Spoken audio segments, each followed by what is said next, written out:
Hello everybody, welcome back into the kitchen. I just got back from a wander in town where it turns out someone grew way too many peppers and apparently they're a little too hot for the local tastes there. So instantly they thought of us here at Clean Valley because I don't shut up about my hot peppers. As if I needed yet another reason to love this town and think people here are awesome. Check out this haul. So in this first bag here we've got jalapenos. They look like serranos to me, but they're jalapenos, and apparently they were very, very abundant. So I'm going to take a few seeds from these red ones along the way. And in this next bag here, these are apparently hot banana peppers, most of them, and of course, more of those really abundant jalapenos. So in this video, we are going to try making some hot sauce. Now there's a lot of these videos out there. Go check out Kang Stars making sauce with the hottest peppers in the world. And that's the one that I'm going to try and sort of kind of follow. Ish. More or less anyway. Y'all know I'm not really good at following instructions and directions and things like that, but I do want to get good results, and it seems like everybody who's done this particular sauce method has had some amazing results. So let's get started. So our pepper sauce is going to be primarily these green ones here, but I'm also going to be taking the seeds from these here because it looks like it was a very abundant plant, and I figure I might as well throw in these ones because they're either cayenne or kung pao hybrid. Either way, I've got lots of kung pao hybrids out front and lots of cayenne seeds upstairs. So, just going to get these ready and throw them in the food processor. Alright, so that's our first little batch of them in here. Let's give it a chop and add the serranos.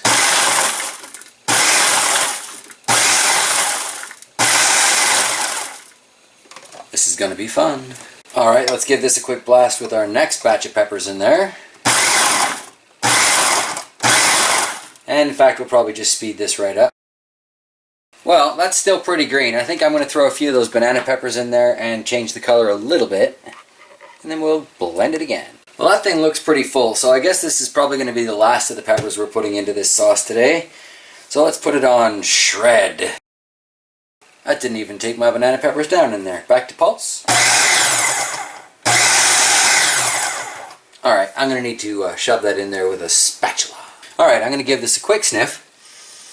And I think that's going to need some powdered paint in there, just to bump it up a couple notches. I'll go grab that. With a quarter cup of that in there, we'll mix it up again. Alright, so next I'm just going to put in about a tablespoon of some sugar. And on top of that, we'll add about half again as much salt. Kosher salt this time, because that's what I've got.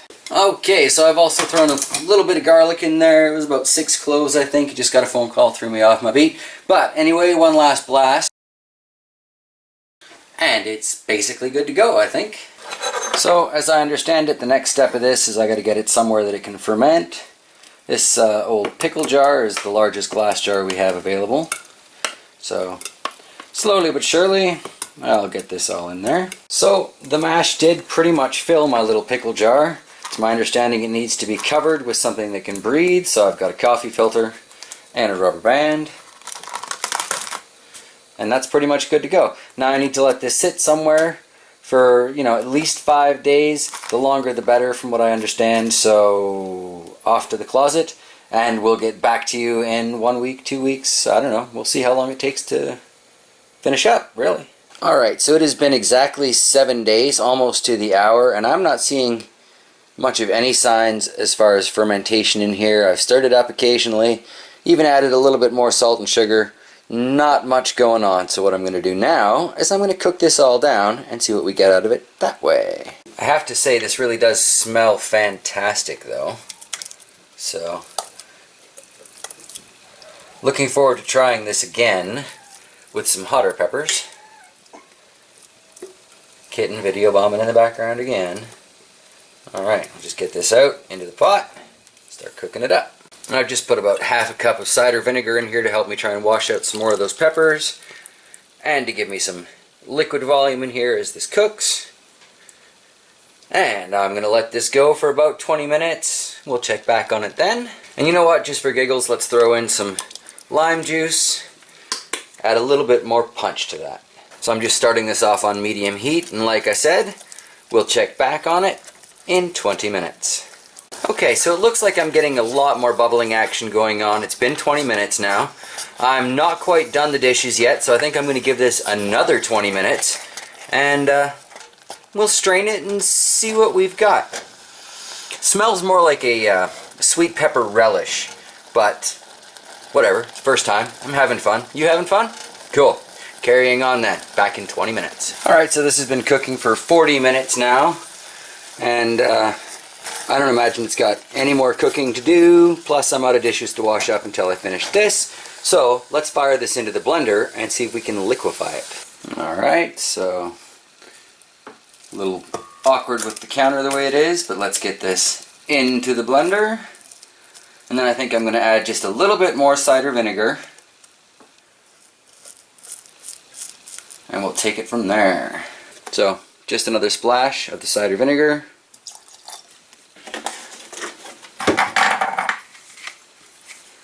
Cap that up. And...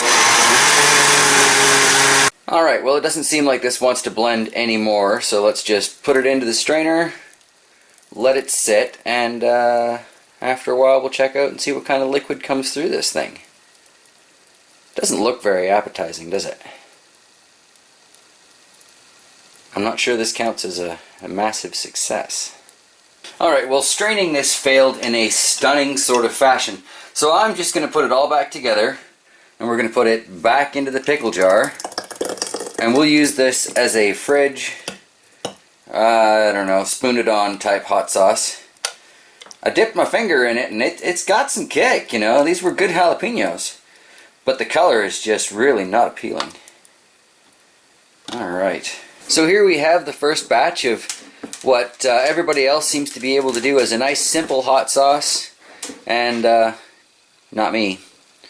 We all know though, the hardest things in my life are the things usually labeled as easy. Anywho, I guess I should take a spoonful of this, give it an official on-camera test, and call it a wrap.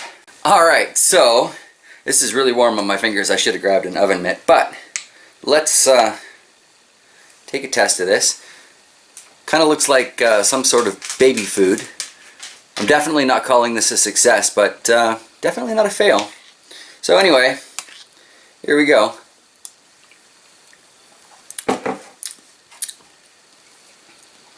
Yeah, it's got some good heat to it. Those were just jalapenos and serranos that went in there, but the end result is a pretty decent sauce. Like I say, the color is horrible, but the flavor is not bad. Alright, so Shocks and I have chatted. We both feel this is good enough to be worth sharing, so to make that happen, I'm going to have to can a little bit of it. Got the mini jars set up. Got some boiling hot water rolling and ready to go. Glass plate in the bottom of that so they don't touch the bottom.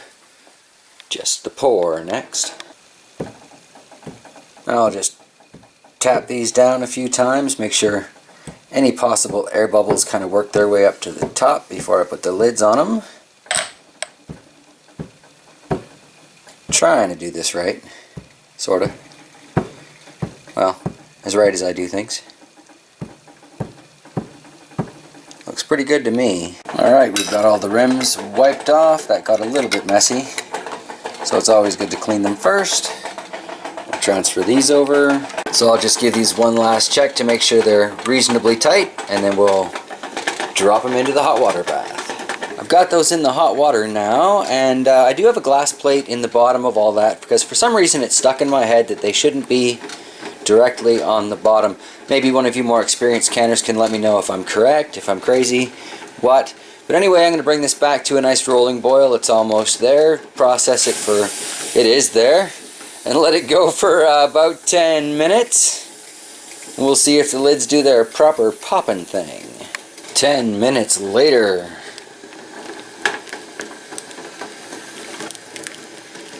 No matter how many times I do this, I always get nervous. Find myself going, were the lids too tight? Were the lids too loose? Are these things going to be full of hot water instead of what I'm canning?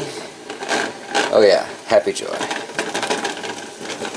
So here we have 6 1/2 cup or 4 ounce or 125 ml little jars of our so-called green chili sauce here. A little bit left over. I'm pretty sure I know what's going to happen to that. Now, just to see if these pop. On the positive side, it doesn't look like it filled with water. Alright, well, 3 of these are already down. 3 more to go. I'm going to say that's a success. Huzzah. Alright, well, this little bit that's left is going to go in the fridge, and we're going to use it, probably some of it tonight in the spaghetti squash that I'm making. And who knows, probably a little bit of everything else along the way. Shocks and I both tried it. We both really enjoy it, hence we're going to give some of it away. And yeah, this has been an interesting sort of sauce adventure. Can't wait till next time, and hopefully I'll get a color I like a little bit more. But, you know, it was made from pretty much green peppers, so it's going to come out green. That's the way color works. And on that note, everybody, I'm going to say thank you so much for joining me here in the kitchen as I'm playing around with peppers and making my very first pepper sauce. Not quite as hot as I was hoping for, but you know what? It's still a darn good sauce. A nice green chili sauce. Yeah. Fantastic. Alright, well, like I said, thank you so much for joining me, and have yourselves an absolutely fantastic day. Don't be afraid to try something new in the kitchen. You might learn something. Who knows? You never know. Give it a try. You'll find out. Bye.